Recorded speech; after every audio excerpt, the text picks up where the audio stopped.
Night photography day time എടുക്കുന്ന photos അല്ലെങ്കിൽ day time ഫോട്ടോഗ്രാഫിയെക്കാട്ടിലും totally different ആയിട്ടുള്ള ഒരു സിനാരിയോ ആണ് നൈറ്റ് ഫോട്ടോഗ്രാഫി.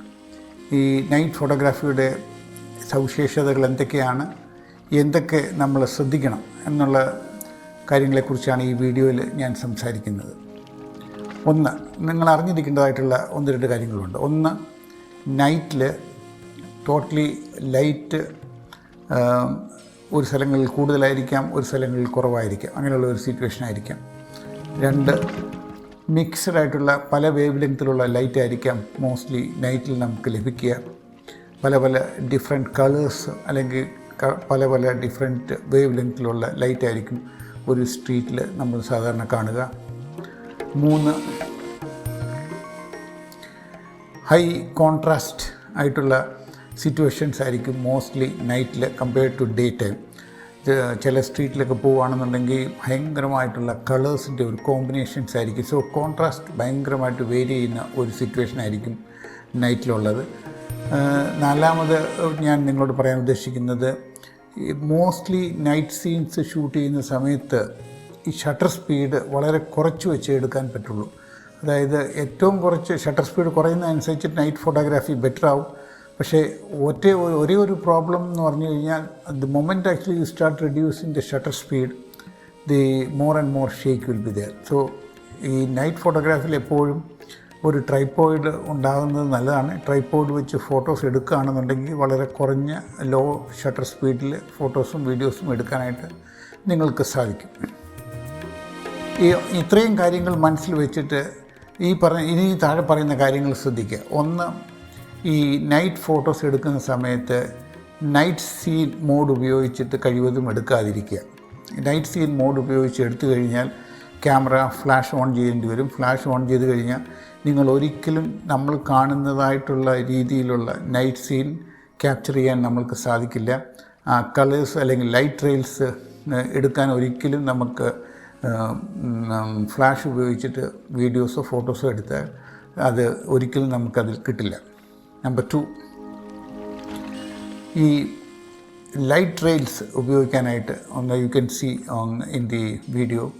ഈ ലൈറ്റ് റെയിൽസ് എടുക്കാനായിട്ട് തീർച്ചയായിട്ടും ഷട്ടർ സ്പീഡ് വളരെ കുറയ്ക്കുക, ISO വളരെ കുറയ്ക്കുക, ട്രൈപോഡ് ഉപയോഗിക്കുക. അതിനുശേഷം കോൺസ്റ്റൻ്റായിട്ട് ക്യാമറ വെച്ചിട്ട് ഫോട്ടോസ് അല്ലെങ്കിൽ വീഡിയോസ് എടുത്തു കഴിഞ്ഞാൽ ബ്യൂട്ടിഫുള്ളായിട്ടുള്ള ലൈറ്റ് റെയിൽസ് നമുക്ക് നൈറ്റിൽ എടുക്കാനായിട്ട് സാധിക്കും. മൂന്നാമതായിട്ട്, കഴിവതും ഈ വീഡിയോസും ഫോട്ടോസും JPEG മാത്രമല്ല റോയിലും ഷൂട്ട് ചെയ്യാനായിട്ട് ശ്രമിക്കുക. കാരണം റോയിൽ ഷൂട്ട് ചെയ്ത ശേഷം നമുക്ക് എഡിറ്റിങ്ങിൽ ധാരാളം ചേഞ്ചസ് ചെയ്യാൻ സാധിക്കും. ഏത് രീതിയിൽ വേണമോ നമ്മുടെ വൈറ്റ് ബാലൻസും കളേഴ്സും ഒക്കെ മാറ്റാനായിട്ട് നമുക്ക് തീർച്ചയായിട്ടും സാധിക്കും. അതിന് ഈ റോ ഫോർമാറ്റിൽ ഷൂട്ട് ചെയ്യുക. രണ്ടും കൂടെ ചേർന്നിട്ടുള്ള ഫോർമാറ്റ് അവൈലബിൾ ആണ് ക്യാനലിലൊക്കെ. JPEGും റോയിലും ചേർത്തിട്ടുള്ള മോഡ്സ് ഉപയോഗിച്ചിട്ട് ഷൂട്ട് ചെയ്യാനായിട്ട് ശ്രമിക്കുക. അതിനുശേഷം എഡിറ്റിംഗ് സ്റ്റുഡിയോയിൽ നിങ്ങൾക്ക് എഡിറ്റ് ചെയ്യാനായിട്ട് തീർച്ചയായിട്ടും സാധിക്കും. ഈ നൈറ്റ് സീൻ എടുക്കുന്ന സമയത്ത് എന്തെങ്കിലും മൂവിങ് ആയിട്ടുണ്ടെങ്കിൽ, അത് വെഹിക്കിൾസ് മൂവിങ്ങോ അല്ലെന്നുണ്ടെങ്കിൽ കാർസ് മൂവിങ്ങോ ലൈറ്റ് മൂവിങ് ആയിട്ടുള്ള ഏതെങ്കിലും സിറ്റുവേഷൻസ് ഉണ്ടെങ്കിൽ ലോവർ അപ്രച്ചർ വെച്ചിട്ട് എടുക്കാനായിട്ട് ശ്രമിക്കുക. അപ്രച്ചർ കുറച്ച് എടുക്കാനായിട്ട് ശ്രമിക്കുക.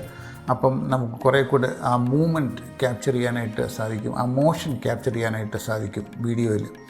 അത് കുറേ കൂടെ ബ്യൂട്ടിഫുള്ളായിരിക്കും, ഭംഗിയായിരിക്കും കാണുന്നതിനായിട്ട്. അത് ശ്രദ്ധിക്കുക. പിന്നെ ഞാൻ നേരത്തെ പറഞ്ഞതുപോലെ ഹിസ്റ്റോഗ്രാം ഉപയോഗിക്കുക. ഹിസ്റ്റോഗ്രാം ഉപയോഗിച്ച് കഴിഞ്ഞാൽ നിങ്ങൾക്ക് ലൈറ്റിൻ്റെ എക്സ്പോഷർ കൂടുതലാണോ കുറവാണോ എന്ന് മനസ്സിലാക്കാൻ എളുപ്പം സാധിക്കും. സോ അതനുസരിച്ചിട്ട് എക്സ്പോഷർ അഡ്ജസ്റ്റ് ചെയ്യാനായിട്ട് സാധിക്കും. അല്ലെന്നുണ്ടെങ്കിൽ കൊമ്പോസ് ചെയ്യുന്ന സമയത്ത് നമ്മുടെ വീഡിയോ കൊമ്പോസ് ചെയ്യുന്ന സീൻ കുറച്ച് മാറ്റി എക്സ്പോഷർ അഡ്ജസ്റ്റ് ചെയ്യാനും സാധിക്കും. എപ്പോഴും എക്സ്പോഷർ റീഡിങ് കറക്റ്റായിട്ട് വെച്ചിട്ട് വീഡിയോസോ ഫോട്ടോസോ എടുക്കണമെന്നില്ല. അണ്ടർ എക്സ്പോസ്ഡ് ആയിട്ട് എടുത്ത് ഫോട്ടോസ് നന്നാവുന്നുണ്ടെങ്കിൽ ആക്ച്വലി ആ സീൻ കുറേ കൂടെ ബെറ്റർ ആവുമെന്ന് തോന്നുന്നുണ്ടെങ്കിൽ അങ്ങനെയും നമ്മൾ ഷൂട്ട് ചെയ്യുന്നത് നന്നായിരിക്കും. അതും അങ്ങനെയും ഷൂട്ട് ചെയ്യാറുണ്ട്, അങ്ങനെയും എടുക്കുന്നത് നന്നായിരിക്കും. അപ്പോൾ എപ്പോഴും എക്സ്പോഷർ മീറ്റർ എപ്പോഴും സെൻറ്റർ പോയിൻറ്റിൽ തന്നെ ആയിരിക്കണമെന്ന് പറയുന്നത് തെറ്റാണ്. അതായത് ലോവർ 2 പോയിൻറ്റ് താഴെയോ അല്ലെങ്കിൽ 1 പോയിൻറ്റ് താഴെയോ വെച്ച് ഷൂട്ട് ചെയ്യുമ്പം കുറേ കൂടെ മനോഹരമായിട്ടുള്ള വീഡിയോസും ഫോട്ടോസും എടുക്കാൻ സാധിക്കാറുണ്ട്. അങ്ങനെയും നിങ്ങൾക്ക് പരീക്ഷിച്ച് നോക്കാവുന്നതാണ്. So remember 2-3 things. 1, if possible carry a tripod with you.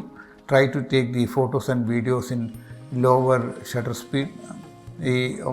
Less and lesser shutter speed, I think you will get more and more light trails. Then try to use the histogram. 3, actually use a lower aperture if possible. കാരണം lower അപ്രോച്ചർ ആണെങ്കിൽ കൂടുതൽ light ക്യാമറക്കുള്ളിലേക്ക് വരും. Lower ISO എടുത്തിട്ട് lower അപ്രോച്ചിൽ വെച്ചിട്ട് shutter speed മാത്രം adjust ചെയ്ത് എടുക്കാനായിട്ട് ശ്രമിക്കുക. ഇതിങ്ങനെയുള്ള കാര്യങ്ങളൊക്കെ ശ്രദ്ധിക്കുക. Last finally I told you that 2 ഫോർമാറ്റിലും വീഡിയോ എടുക്കാനായിട്ട് അല്ലെങ്കിൽ പിക്ചർ എടുക്കാനായിട്ട് ട്രൈ ചെയ്യുക.